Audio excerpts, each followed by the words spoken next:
2 Kings chapter 18. Hezekiah son of Ahaz began to rule over Judah in the 3rd year of King Hosea's reign in Israel.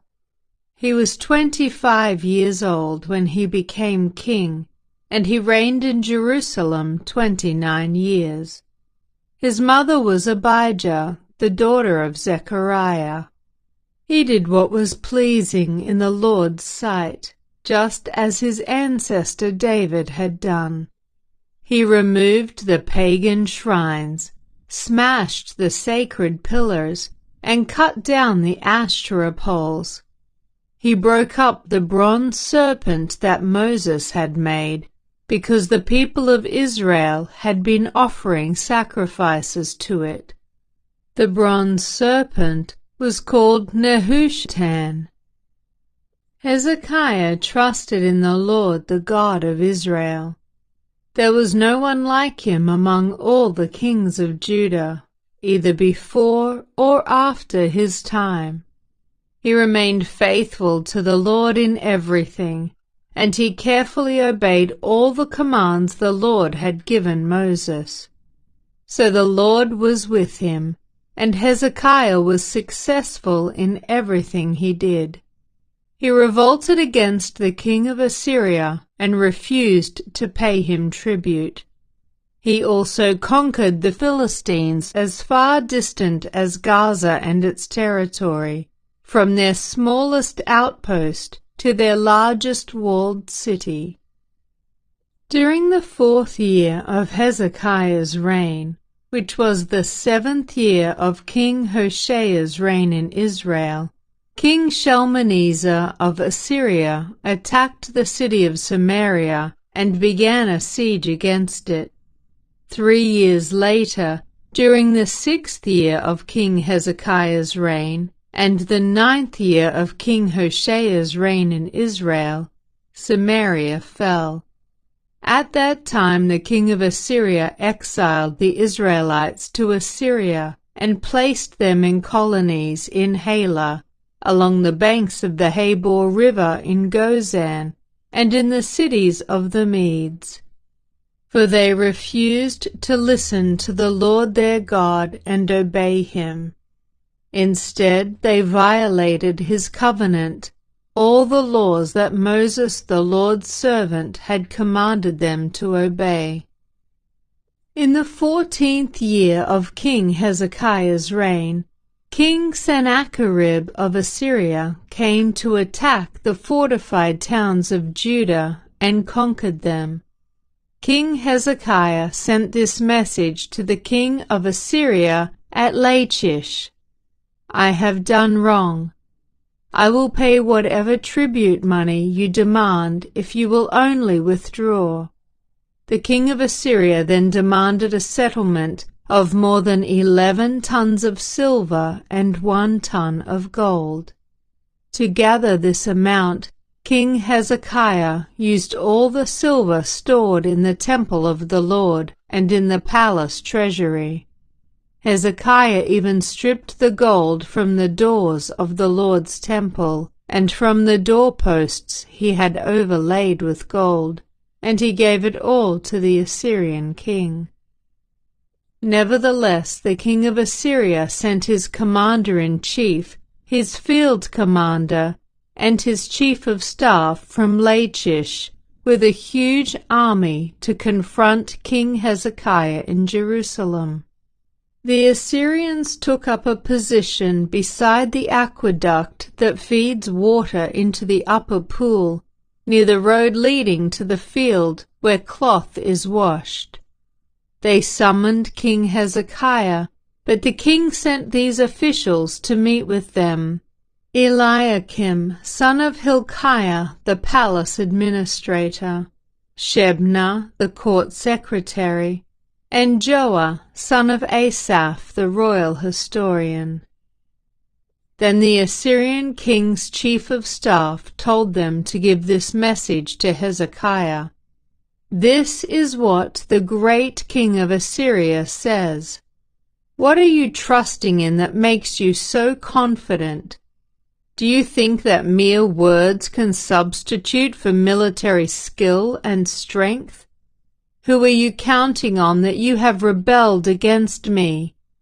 On Egypt? If you lean on Egypt, it will be like a reed that splinters beneath your weight and pierces your hand.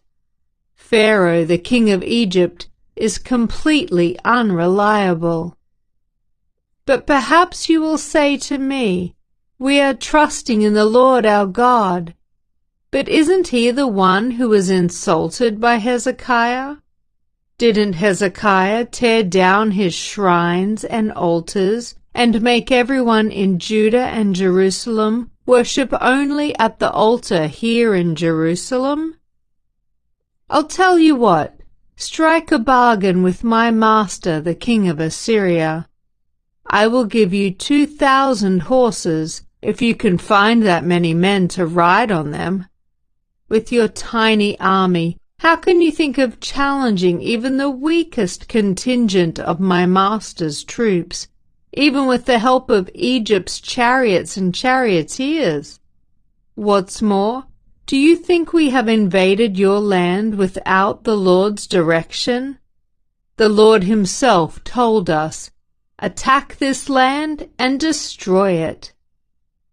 Then Eliakim, son of Hilkiah, Shebna, and Joah said to the Assyrian chief of staff, "Please speak to us in Aramaic, for we understand it well. Don't speak in Hebrew, for the people on the wall will hear." But Sennacherib's chief of staff replied, "Do you think my master sent this message only to you and your master? He wants all the people to hear it, for when we put this city under siege, they will suffer along with you. They will be so hungry and thirsty that they will eat their own dung and drink their own urine." Then the chief of staff stood and shouted in Hebrew to the people on the wall, "Listen to this message from the great king of Assyria. This is what the king says. Don't let Hezekiah deceive you. He will never be able to rescue you from my power. Don't let him fool you into trusting in the Lord by saying, 'The Lord will surely rescue us.' This city will never fall into the hands of the Assyrian king. Don't listen to Hezekiah. These are the terms the king of Assyria is offering. Make peace with me.